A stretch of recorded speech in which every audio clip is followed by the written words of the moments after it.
아유, 고생 많으십니다. 아이고, 부회장님 오시니까. 자비보다 감사합니다. 사장님. 안녕하세요. 안녕하세요. 예, 예.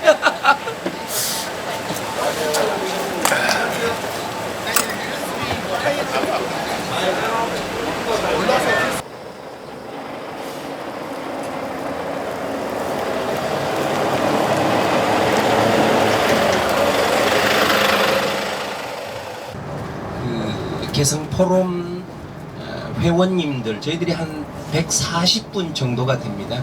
고문님 포함해서 한 140여 분 정도 되는 분 중에 저희 이제 홈페이지와 밴드를 통해서 또 개별 연락을 통해서 이렇게 모집되신 한 그룹이 있고요. 또 한 그룹은 우리 이제 개성 포럼의 정체성이 이제 통일 교육, 뭐 민주 시민 교육, 남북 교류 협력 뭐 이런 것들인데요. 대진대학교에는 통일 관련 동아리가 6개 있습니다. 그 중에 EGRN이라는 중국학과, 중국 국제학부에 중국학 전공 하시는 조대원 교수님을 지도교수로 하는 분들과 조교님 또 학생들이 작년에 이어 올해도 참여를 해주셨습니다. 그래서 불편한 점이 있으시면 늘 전화 우리 전영선 국장님한테 말씀해 주시면 최대한 의견 반영해서 그렇게 오늘 안전하게 투어하겠다는 말씀을 드립니다. 다시 한번 귀한 시간 내주시고 그렇게 참여해 주셔서 감사하다는 말씀 드리고 제가 이제 실제 작년에 그 평화공원에 이제 들었으면 그 컨텐츠를 어떻게 할지, 건물을 어떻게 짓고 건물 안에 어떤 컨텐츠를 넣을지에 대한 용역을 제가 했습니다. 그래서 작년에 이제 도시계획 시설 결정이 끝났고요. 아마 국비, 도비, 시비, 네 아마 올해 투자심사위원회 이렇게 해가지고 아마 한 몇 년 뒤에 완공이 되리라고 봅니다. 그리고 작년에 이제 저희들이 투어했던 것이 이 포천하고 연천입니다. 그래서 이제 마지막에 이제 경순왕릉까지 작년에 이제 한번 봤고요. 그 다음에 작년에 파주에 DMZ까지 했는데 그게 사실은 작년에는 그게 이제 1박 2일이었고요. 사실은 이제 남북한이 열리면 개성이거든요. 개성이 그게 38선이에요. 저희 포럼의 정체성입니다. 그게 저희 이제 개성 포럼이잖아요. 저희들 오늘 가는 게 사실 개성이 예전에는 뭐 아마 여러분들 그 정몽주 뭐 이렇게 해서 고려시대 뭐 이런 조선시대 이게 바로 그 개성이거든요. 송악산 뭐 왕건 이러고 했던 것인데요. 저희 포럼이 이제 그런 정체성을 가지고 있고 그 정체성에 이제 38선이라는 정체성을 가지고 있고 그 다음에 이제 지금 남북이 열리면 제일 먼저 저희 포럼에서 해야 될 게 개성 관광입니다. 그러니까 이런 것들을 이제 지금 이제 남북 관계가 좋지는 않잖아요. 좋지는 않지만 남북 관계가 열리면 금광산 강광처럼 개성을 반드시 간다는 말씀을 드리고요. 그 개성은 경기도 땅입니다. 경기도 땅. 이기 때문에 저희 이제 어떤 형태로든 이제 가려고 하고 있고요. 내리면서 인사 쓰고 내리지 마시고 사진도 나올지도 모르니까.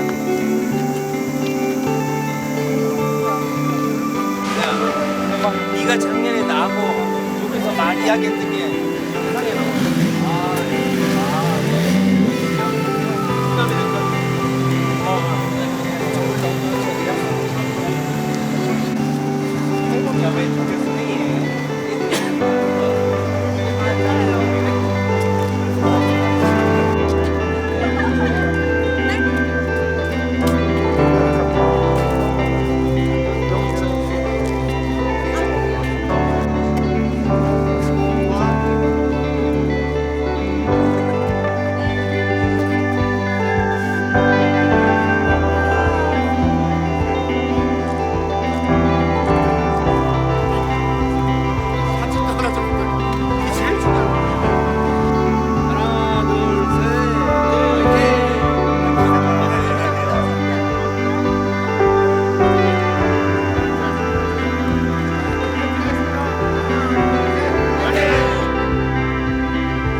맞죠? 이게 지금 뺀 땅보다 뺐을 더 넓어서 왼쪽 아니 이게 뺐을 땅이 더 넓어 더 넓을 것 같아 지금 이게 더 넓어 근데 이게 이제 중요한데 개성 그렇죠. 이런 데가 쓸만한 땅이 많이 없어지고 저기는 다 산지거든 산지죠 실용적이진 않지. 그래서 우리의 이제 경주 땅이었던 개성 땅이 없어지고 여기 이제 백령도에 가서 요즘 있잖아요.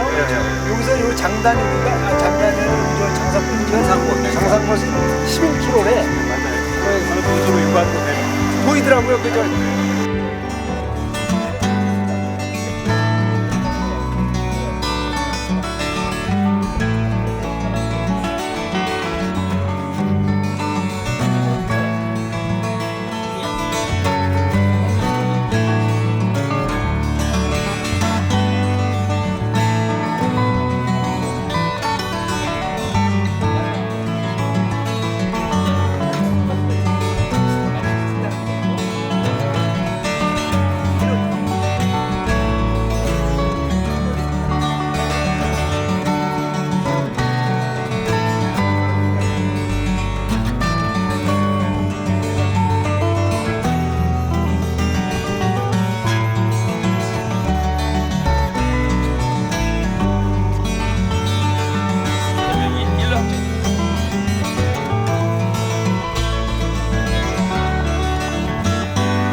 책으로도 출간해요.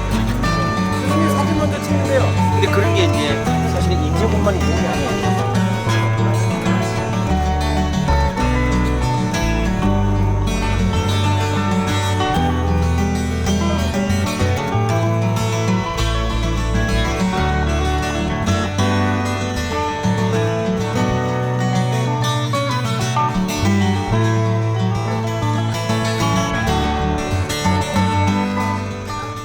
어, 38 평화마을이 딱 두 개 있습니다. 두 개. 공식적으로 38 평화마을은 오늘 여기 이제 강원도 현북면 잔교리 38 평화마을이 있고요. 내일 갈 곳 포천 창수면 주원리에 38 평화마을이 있습니다. 아마 38 평화마을이 있다는 것을 아시는 분은 많지 않을 텐데요. 여기가 바로 강원도 현북면 양양군 현북면 잔교리라는 곳이고요. 요게 잔교천입니다. 잔교천. 그러니까 6.25 때 38선 이쪽은 남쪽, 이쪽은 북쪽이었어요. 그러니까 요 천을 두고 하나는 남쪽, 하나는 북쪽이었고요. 현재 요 이제 38 평화 휴양 마을이라고 되어 있지만 우리가 서 있는 위치가 바로 여기 위치고요. 이렇게 해서 이제 잔교리 마을 쉼터 역사문화 교류관 이까지 걸어갈 텐데요. 여기서 보시면 이 천이 이제 왜 잔교천이냐면 잔교리라냐면 아마 잔다리 그러니까 잔교란 말이 교가 다리교거든요. 다리교. 그러니까 아마 옛날에 이런 건너는 다리가 좀 많았나 보죠 아마. 그래서 아마 잔교리였다고 하고요. 2012년에 이 마을에 지금 여기 보시면 공공미술 조각품이라 그래가지고 저기 한번 보세요.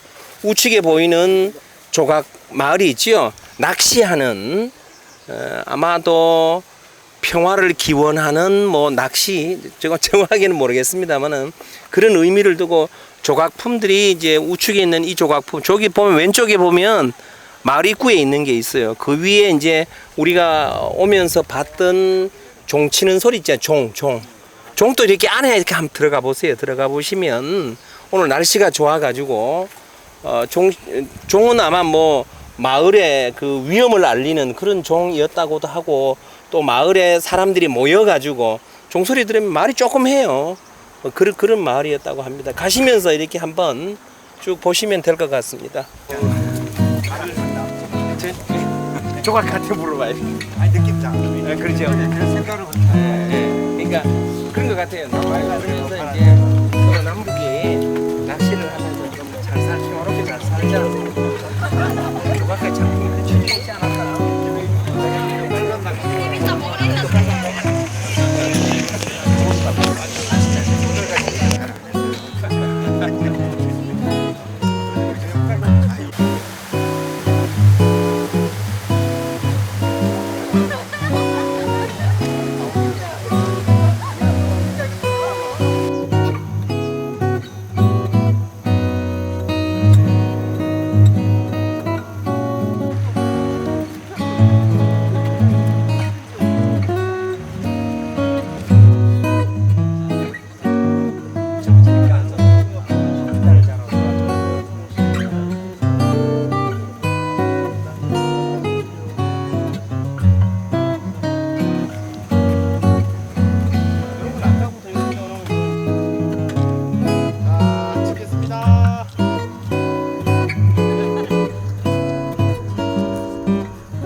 잔결이 평화마을 평화의 종.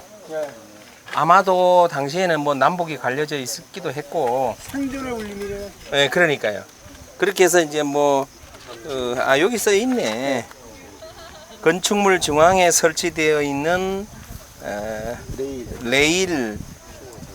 레일은 여기 있는 요게 이제 레일이에요. 철도. 예. 요 레일은 한국 전쟁 때 마을의 위험을 알리려 했던 중요한 도구다. 지금은 이제 마을 사람들이 마을을 따라서 흐르는 하천은 전쟁 당시 38선이 되어 남과 북으로 나뉘고 주민들은 밤낮으로 공포에 떨면서 적군의 출현을 알리는 레이종 소리에 몸을 피하며 목숨을 연명했다. 지금의 이 레일은 현재의 산 증거물이자 생존의 울림, 평화의 종소리였다. 이 건축물은 주민들의 목숨을 살렸던 레일종을 기념하고자 레일의 형상을 본떠서 만든 작품이다. 고향 저런 하지만 고향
시장만 조성 예정지 거기 잠깐 갈 거고요. 안에는 안 들어갈 거고요. 잔교리 38평화공원하고는 컨셉이 약간 다른 38평화 잔교리는 공공미술작품을 국비 도비 예산을 들여놓은 것이에요. 저렇게 만들어 놓은 게. 그런데 포천 주원리에 있는 38평화마을은 개인입니다. 개인. 김광우 교수님이라고 아주 많이 해놨어요. 특이한 작품들이 굉장히 많아요. 거기는 개인 소유지라서 뭐 제가 사모님을 잘 알아서 들어갈 수는 있는데 작년에는 1박 2일 할 때 들어갔거든요. 올해는 들어갈 생각은 없고요. 밖에서만 잠깐 이렇게 스케치해서 보고.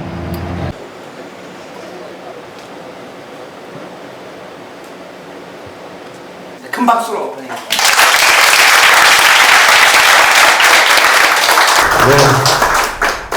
오늘 우리 강원대학을 방문해 주셔서 대단히 감사합니다. 또 오늘 이제 개성 포럼에서 또 이렇게 많은 분들이 와주셔가지고 우리 이제 강원도하고 경기 북부는 뭐 많은 면에서 비슷하다 이렇게 많은 분들이 말씀을 하시는데요. 근데 경기도하고 강원도는 또 엄연히 좀 많은 차이가 있습니다. 상대적인 비교는 좀 어려울 것 같다는 생각이 들고, 대신에 저희 이제 강원도에서는 지금 이 동서 고속철도하고 오늘 아마 타고 오셨을 건데요. 서울 양양간 고속도로, 그 다음에 동해 북부선철도, 뭐 이런 것들이 아주 국가 프로젝트로서 이렇게 다가오는 것들이 굉장히 큰 것들이 많습니다. 근데 이 강원도 입장에서도 보면 이 공간 구조가 변화될 것이다, 이런 기대감을 가지고 있습니다. 그리고 지방의 어떤 광역적인 측면에서의 경쟁력이 확보될 것이다, 뭐 이런 기대가 있고요. 지금 서울을 중심으로 해서 보면 이게 이제 TSR입니다. 트레인, 시베리아 레일로드, TSR. 그 다음에 차이나, TCR. 요것이, 시발력이 서울입니다. 하지만 어디를 통과해서 가냐면, TCR은 강원도, 또 경기 북부를 지나서 철원이, 어찌 보면 스타트 시점이 되고, TSR은, 고성이 스타트. 저희 강원도 같은 경우는 지금 이 서울에서 속초까지 가는 역에 6개의 역이 생깁니다. 이제 춘천, 그 다음에 화천, 그 다음에 인제, 양구, 덕담, 속초, 이렇게 6개의 고속철도 역이 생기고요. 그걸 중심으로 해서 지금 역세권 개발에 대한 논의가 지금 굉장히 활발하게 이루어지고 있다, 이렇게 이제 보시면 되겠습니다. 그래서 이 고속철도 개통이 이 확실한 접근성이 개선이 되죠.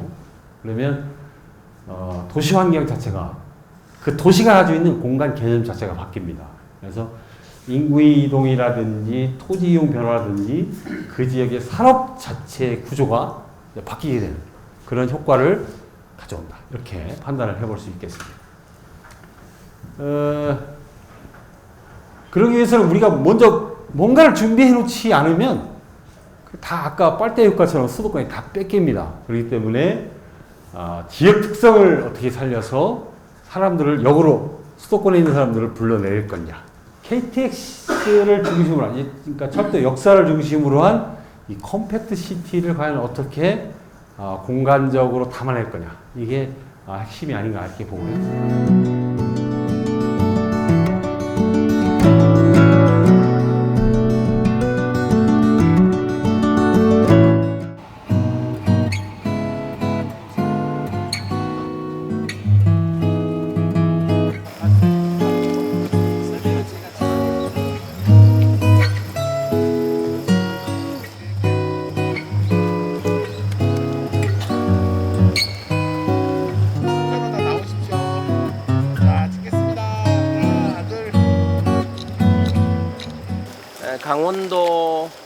강원특별자치도 춘천시 사북면 원평리라는 곳이에요. 원평리. 이제 여기서 아마도 이 근처에서 아마 모진교라고 그래서 지금은 다 이제 없어졌다 그래요. 그 다리 아마 남북이 대치 상황에서 전투도 많이 하고 그랬던 것 같아요. 그러니까 지금 흔적이 남아 있는 곳이 여기 이제 38선 표지석인데 이게 사실은 춘천에서는 관리가 잘 안 된 것 같아요. 여기서 그냥 가평 말씀드릴게요. 여기까지가 이제 강원도거든요. 이제 강원도에서 이제 경기도로 가는데 경기도에서 있는 첫 번째가 가평이에요. 우리는 그냥 가평을 그냥 지나칠 텐데요. 그 다음에 가평 지나면 이제 포천에서 연천, 파주 이렇게 해서 개성으로 이렇게 지는 게 이제 38선인데요. 가평의 특징은 뭐냐면 그 용소폭포라는 데가 있어요. 용소폭포. 거기가 지금 38선 표지석이 있거든요. 가면서 그리로 지나갈지는 제가 잘 모르겠는데 지금 가평이 지금 제일 문제가 뭐냐면 접경지역, 그러니까 접경지역이라는 개념이 있거든요.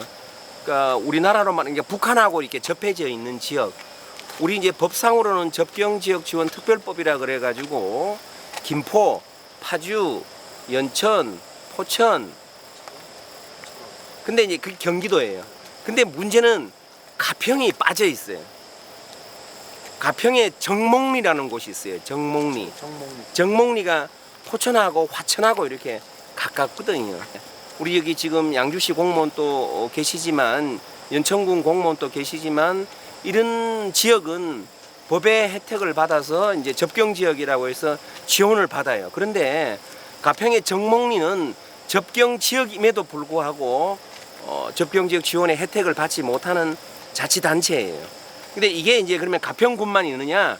강원도에도 어제 말씀드렸던 양구, 화천 이런 것들이 다 그 접경지역이기 때문에 지원을 받는데 강원도는 여러분들이 어제 그 장희순 교수님 이야기했던 속초 같은 경우가 접경지역임에도 불구하고 지난 20여 년 동안 접경지역의 혜택을 못 받은 그런 지역이에요. 그러니까 지금 아마도 이게 이제 2030년까지거든요. 근데 아마 2030년이 되면 사업이 일몰이 돼서 사업이 없어지는데 그때까지 통일이 되면 다행이겠지만 통일이 되지 않으면 다시 또 사업을 연장하지 않겠나 싶어요. 그런데 문제는 지금이 2023년이잖아요.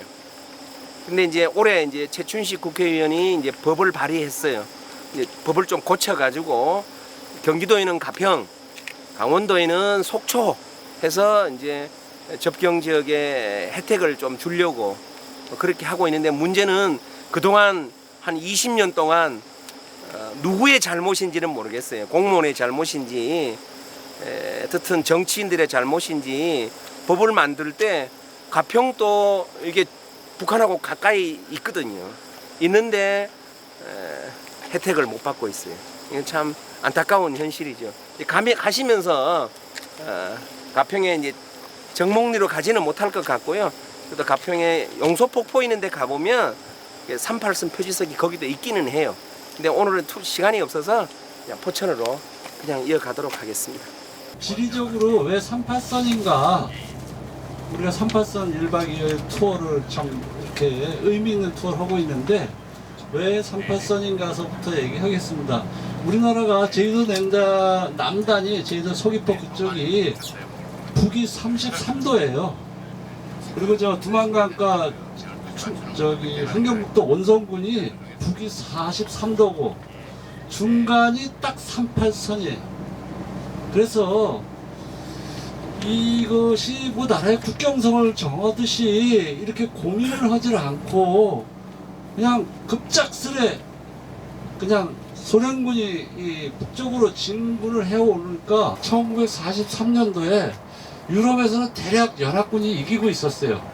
근데 아시아 지역에서는 뭐 미국이 혼자 일본을 상대로 싸우고 있는데 중국은 중국에 있는 일본 군들하고 싸우고 있고 거기서 그때 러시아는 뭐 독일군의 뭐 모스크바까지 진격을 하고 그래서 상당히 어려운 지경에 빠져서 회담에 참석을 못했고 그래서 중국의 장개석, 영국의 처칠, 미국의 루즈벨트 대통령이 카이로 회담을 했어요.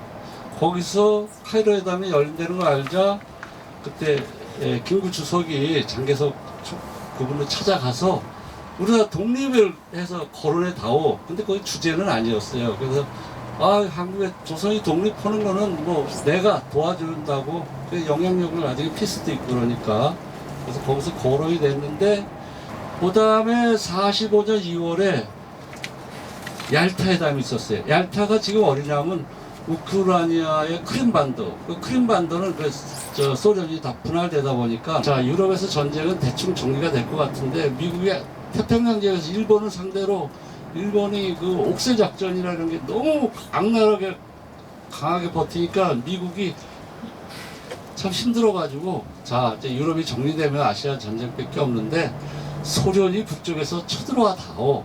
이런 것이 신문선에서 얘기가 됐다 그래요. 그럼 소련이 우리에겐 뭐가 이익이 있는데 뭐 이런 식으로 나올 거 아닙니까? 네, 여기가 영평천이에요. 영평천. 영평천인데 여기 이제 38선. 그러니까 원래 38선은 여기서부터 조금 떨어져 있는데요. 한 1.3km 포천시에서 이제 38선 평화공원을 조성하려고 그렇게 하고 있습니다. 예전에는 여기가 남쪽, 바로 여기가 다리 딱 건너면 북쪽이었어요. 그러니까 남과 북이 이렇게 갈려져 있었고 지금 있는 포천시청 자리가 남군청, 그러니까 포천시에 군청이 2개 있는 거죠. 남군청, 아까 우리가 오다가 본 도평리에, 이동면 도평리에 북군청이 있었다고 합니다. 그러니까 참 우리의 아픈 역사죠. 군청이 2개 있었던 그런 역사인데, 또 참전 유공자 기념비라는 것도 있고요. 이게 이제 요 지역이 한 10,000평, 요 앞에까지입니다.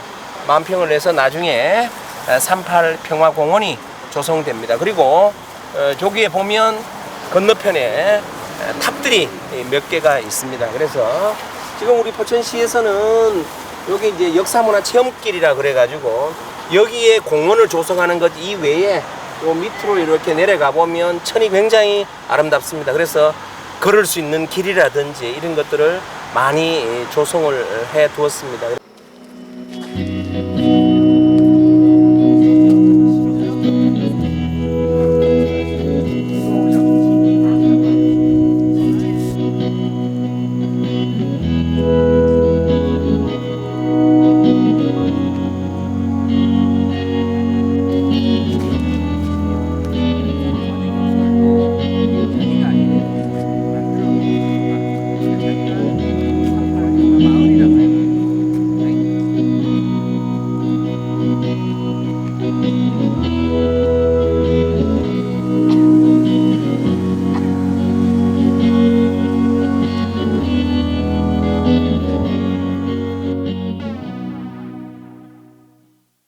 평소 때도 우리가 지나다니는 길이었는데 의미를 모르고 있던 것을 새롭게 알게 됐다는 것이 굉장히 현실적으로 다가옵니다.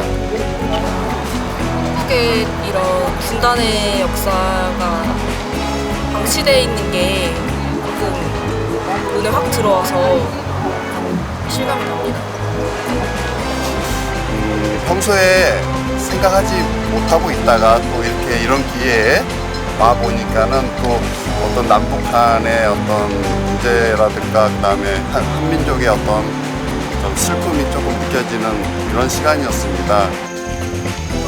아무래도 저랑은 많이 관련이 없다고 생각했는데 이렇게 와보니까 더 직접 마음에 와닿는 것 같고 빨리 통일이 됐으면 좋겠어요.